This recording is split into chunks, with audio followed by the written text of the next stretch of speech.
महाबोधी महाविहाराच्या मुक्तीच्या संदर्भात मोठा लढा सुरू आहे। त्या महाबोधी विहाराचा जो कायदा आहे तो कायदा रद्द करण्यात यावा। त्यातील इतर धर्माचे जे लोक आहेत त्यांना त्यातून बाहेर काढावं आणि पूर्ण महाबोधी विहार बौद्धांच्या ताब्यात द्यावा, संघाच्या ताब्यात द्यावा, बंतेजींच्या ताब्यात द्यावा अशी मागणी गेल्या अनेक वर्षांपासून सुरू आहे।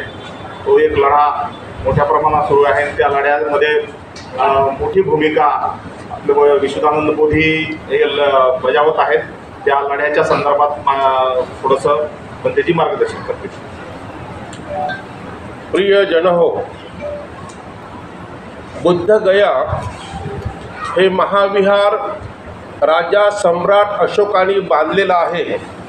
हे सत्य जगातील प्रत्येक माणसाला माहीत आहे। सम्राट अशोकाने त्या जागेवर येऊन सिद्धार्थ गौतमाला बुद्धत्व प्राप्त झालं ती हीच जागा आहे असा एक मोठा पिलर त्या ठिकाणी गाडलेला आहे। त्यानंतर त्या बोधिवृक्षाखाली वज्रासन ठेवलेलं आहे। ज्या वज्रासनावर सिद्धार्थ बसून बुद्ध झाले त्याला साक्ष आजही बोधिवृक्ष म्हणजे पिंपळाचं झाड, त्याला बोधिवृक्ष संबोधलं जाते। त्यानंतर सम्राट अशोकाने तिथं मोठं भव्य विहार बनवलं। हा लढा आजचा नाही, 150 वर्षापासून अनागारी धम्मपालांनी श्रीलंकेहून आल्यानंतर त्या विहाराची दयनीय अवस्था पाहिली आणि ती दयनीय अवस्था पाहून त्यांनी आपल्या स्वतःला पूर्णपणे झोकून दिलं आणि ते बुद्ध विहार आपल्या ताब्यात येईल, बौद्धांच्या ताब्यात येईल म्हणून त्यांनी प्रयत्न सुरू केले। त्यावेळेचे पंतप्रधान जवाहरलाल नेहरू साहेब यांच्यापर्यंत त्यांनी अर्ज फाटे केले। अनागारी धम्मपालांनी जवाहरलाल नेहरूंना अर्ज दिले। जवाहरलाल नेहरूंनी महात्मा गांधीला सांगितलं। महात्मा गांधी म्हणाले की आता 1949 आहे, 50ची घटना जेव्हा येईल तेव्हा 1950मध्ये आपण कायदा तो निरस्त करू आणि आपण बुद्धगया मुक्ती करू। तर बुद्धगया मुक्ती होण्यासाठी त्यांनी कालढकल केली, पुढे ढकललं आणि तेव्हापासून बुद्धगया ॲक्ट जो आहे BTMC 1949, तर हा ॲक्ट त्यांनी लागू ठेवलेला आहे। खरं तर 1949मध्ये हा ॲक्ट संपलेला आहे कायद्यानुसार। अकॉर्डिंग टू कॉन्स्टिट्यूशन हा कायदा खऱ्या अर्थाने संपलेला आहे, पण तरीसुद्धा खोटं बोला पण रेटून बोला अशा प्रकारचं नितीश कुमारचं शस्त्र आहे। कारण नितीश कुमारला मोठ्या प्रमाणामध्ये बुद्ध विहाराचा फंड मिळतो। आता त्या पैशाचे काय करतात माहीत नाही, परंतु नितीश कुमार आणि त्या जिल्ह्याचा कलेक्टर हा ब्राह्मणच असला पाहिजे, हा कंपल्सरी हिंदू असला पाहिजे, तो दुसऱ्या जातीचा असता कामा नये। तर हे सर्व मुख्यमंत्र्यावर डिपेंड राहते। आणि त्यांनी जे म्हटलेलं आहे की कॉन्स्टिट्यूशनमध्ये की 4 बौद्ध आणि 4 महंत घेतलेले आहेत, परंतु त्या 4 बौद्ध जे घेतलेले आहेत ते अशा प्रकारचे आहेत की ते महादलित म्हणून गावाच्या बाहेर राहतात। त्यांना काही बुद्ध धर्माचा संबंध नाही, त्यांना कुठल्या प्रकारचं ज्ञान नाही, त्यांना सयाजीराव म्हणून बोलवतात, अंगठे टेकून घेतात आणि त्यांना जाऊ देतात। तर म्हणण्यासारखे 4 बौद्ध त्यामध्ये नाही आहेत आणि परिपूर्ण शासन हे सर्व महंतांचा आहे। महंत म्हणतील ते पूर्व दिशा, त्यानंतर कलेक्टरचा अधिकार आणि त्या सगळ्यांवर कमांड आहे तिथल्या मुख्यमंत्र्याचा। मुख्यमंत्री जे म्हणेल ते पूर्व दिशा। आणि म्हणून आजच्या तारखेला कमीत कमी 10 खासदार आमदारांनी सदनमध्ये जाहीर केलं की हे बुद्ध विहार बौद्धांचं आहे, बौद्धाला भेटलं पाहिजे। काही आमचे खासदार आमदार पटण्याला जाऊन मुख्यमंत्र्याला निवेदन दिले तर तो मुख्यमंत्री मूग गिळून बसलेला आहे। काय कारण आहे? कारण दर वर्षाला काही लाखोचा फंड तिथं मिळतो। विदेशी बौद्ध डॉलरच्या स्वरूपामध्ये प्रचंड शक्तीने दान देतात आणि नितीश कुमार त्या दानावर पाळल्या जातात। नितीश स्वरूप आणि त्या लढ्याची व्याप्ती याबद्दल मार्गदर्शन करण्यासाठी बनते विश्वदानंद बोधी हे आपल्याला मार्गदर्शन करणार आहेत। आणि जय भीम पॅन्थर चित्रपटाचा सुरू झालेला आहे त्या चित्रपटाच्या संदर्भातली बी आपल्याला माहिती देणार आहेत. त्यामुळे मी बंदेजींना विनंती करतो की त्यांनी पत्रकारांना संबोधित करा.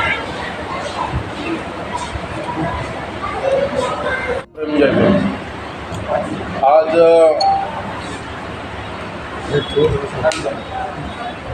एका मुद्द्यांकडे मी तुमचं मन आकर्षित करू इच्छितो.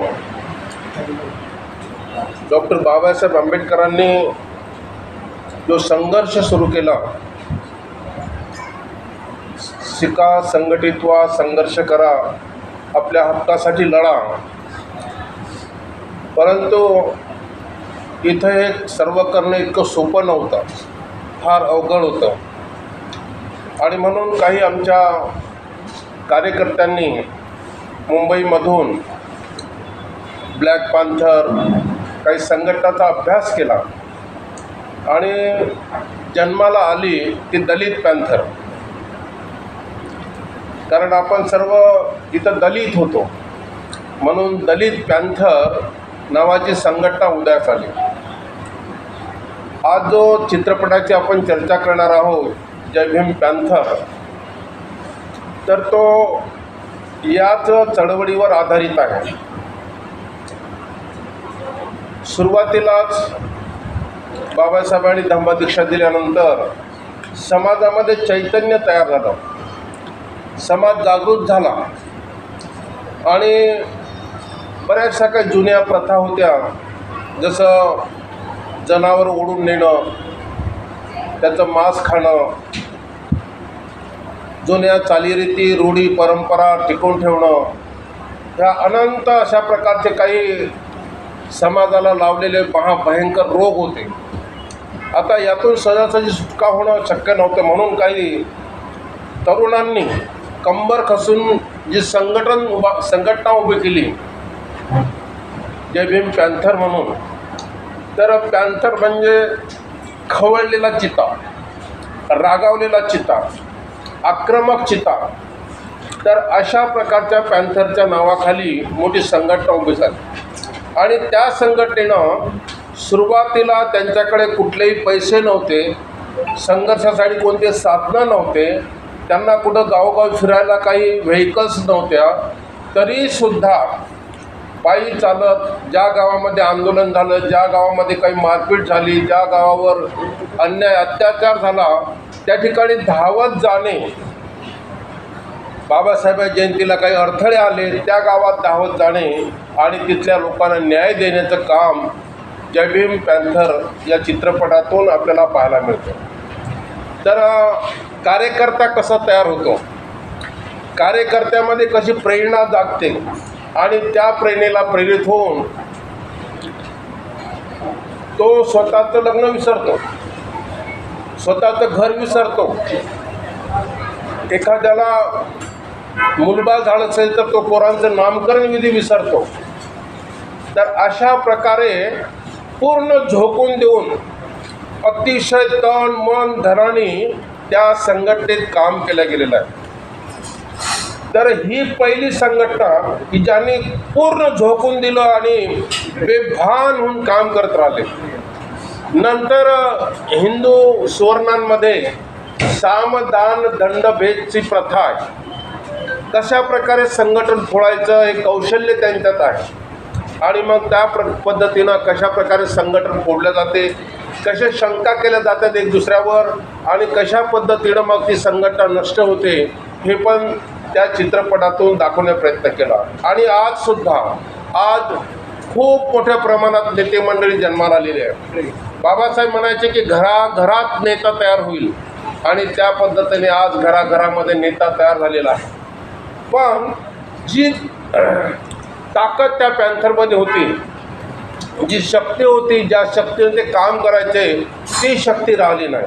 आता तडजोडीचं राजकारण होऊ लागलं आणि म्हणून तडजोडीच्या राजकारणामुळे खऱ्या अर्थाने पॅन्थर पॉवर लूज झालेली आहे.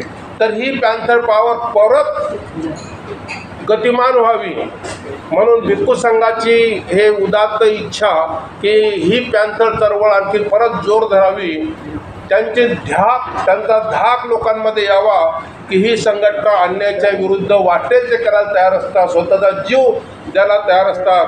ही भावना जेव्हा तयार होईल तेव्हा या समाजावरचे आणखी होणारे अन्याय थांबतील.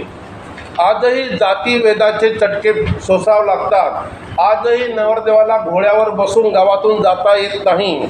काही ठिकाणी अशा परिस्थिती आहेत. नवरदेवाला घोड्यावरून खाली खेचलेलं आहे. काही अंधभक्त लोक प्रयत्न करतात देवळात जाण्याचा, त्यांना देवळामध्ये मारहाण केले जाते. तर बौद्धांचा काही संबंध येत नाही देवळाशी, पण काही लोक आहेत हलक्या कानाचे. तर असो, आज बाबासाहेबांनी जी चळवळ उभी केलेली आहे त्या चळवळीला खूप मोठा प्रतिसाद मिळालेला आहे आणि त्या प्रतिसादामुळे आज घराघरात एज्युकेटेड लोक झालेले आहेत, सुशिक्षित लोक झालेले आहेत.